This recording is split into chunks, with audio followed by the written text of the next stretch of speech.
I am a Holocaust survivor, and I'm here to share with you some of my memories, my feelings, and the lessons I learned in that horrible times of my life. You know, we suffered a lot in Auschwitz. We were dehydrated, we were dying. But we wanted to live, and that's what I want to talk to you about. For the suffering, what I learned, and why I am talking about it. It is not easy to talk about it, it's painful, but I am talking about it to people should know what happened. That is history. And so, when I speak about it, how I dealt after the time in my life, how I dealt with the memories, how I was able to share with others my experience, and why I am talking about it, and why I'm willing to talk about it. We had hardly any food, no running water, no drinking water. We were living in a barrack which had 6 rooms, and each room, 100 of us was pushed in. So in one barrack, 600 prisoners. You have no idea how many people were there. Many, many things happened, but in my mind, one is standing out always. You see, I arrived at Auschwitz with my mom, with my 6 months old little baby brother, my sister and my grandma, and myself. And when we got out of the cattle car, we had to stand in front of a man, an SS officer. His name was Dr. Joseph Mendel.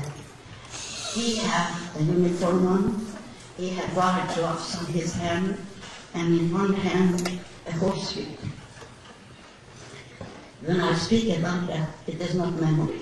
I see myself there. He looked at us slowly, all 5 of us. Then he raised his arm with the horsewhip, and he sent my mom with the baby, my grandmother and my sister, my little sister, to his left. Then he looked at me, he sent me to the right. It took maybe 5 seconds, and we were separated. We couldn't talk to each other anymore.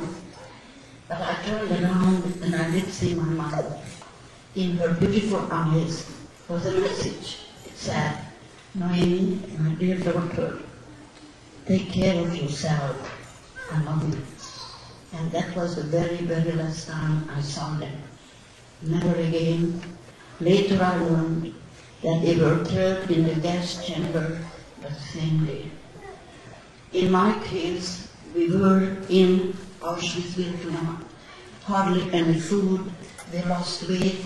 Our weight was about between 62 and 65 pounds, and we were grown-ups.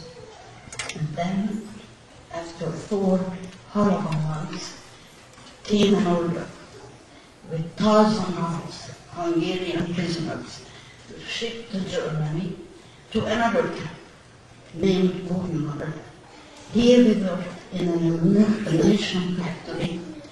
We worked with poisonous explosives, without gloves and without masks for 6 months. Finally, they opened the gates, rushed us down. We were on the main highway. This was supposed to be a death march to another camp away from the liberators. But as we were marching, 12 of us, 12 little skeleton girls, we decided that we don't go further. We stepped out. We were hiding in a forest, and an American soldier found us. I will never forget his face. I will never forget his voice. and definitely will never forget what he said. He said, "You are all free. This part of me surrendered." Imagine, 12 little skeleton girls. We looked like skeletons, but we were young girls in our heart. And who is standing in front of us?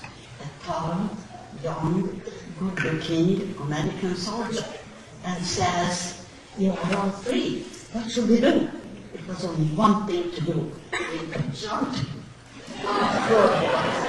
We hugged him, we kissed him. He said, "Don't suffocate me. You still need me." I'll never forget him. I was still 4 months in Germany. In September, I went back to Hungary. I find my father alive. It was a wonderful feeling to have him, but it was sad also because I know he will ask where are others, and I had to tell him what happened. After that, we decided to crying, grieving, but we decided that if we loved our little one's memory, we had to go on living. And then it was not too easy to get back to normal life. It's not easy. It was helpful for me that I love life. I still do. Many people are asking me, how can you love life when you got through horrible things? Just because I was in danger in every second to die. But I made it. I survived. I take life as a gift. It is a gift. I'm not taking for granted that I am alive. And I learned, if we don't give up, if we keep on going, we can make it. And what I am saying is true. Love is not easy. You don't have to be in Auschwitz to have hard life. I know. There are problems, hardship, difficulties. These are all true. But if you believe in yourself, if you are doing nothing else but making sure that never give up, you can make it. And I guess so. We see here 25 wonderful people here. I'm so proud of them. I also learned that hate is wrong. Hate destroys everyone. Whom we hate and who hates. If I would hate in my heart right now, I wouldn't be free. I would be the prisoner of my own hate. I cannot do it. I want to be free. And people asking me, so what are you doing if you don't hate? What I'm doing right now. Every single day. Today I was in Waco Middle School. I spoke to 248 graders. I'm here tonight because I want to share in a short way my experience that we should learn of it. History teaches us many things. History teaches us, for example, that if you share your pain, it helps.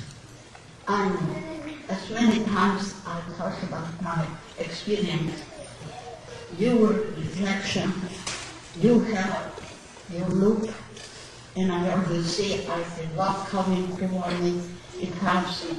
So I advise that if you have some problem, have somebody to you first, and share your pain, it helps.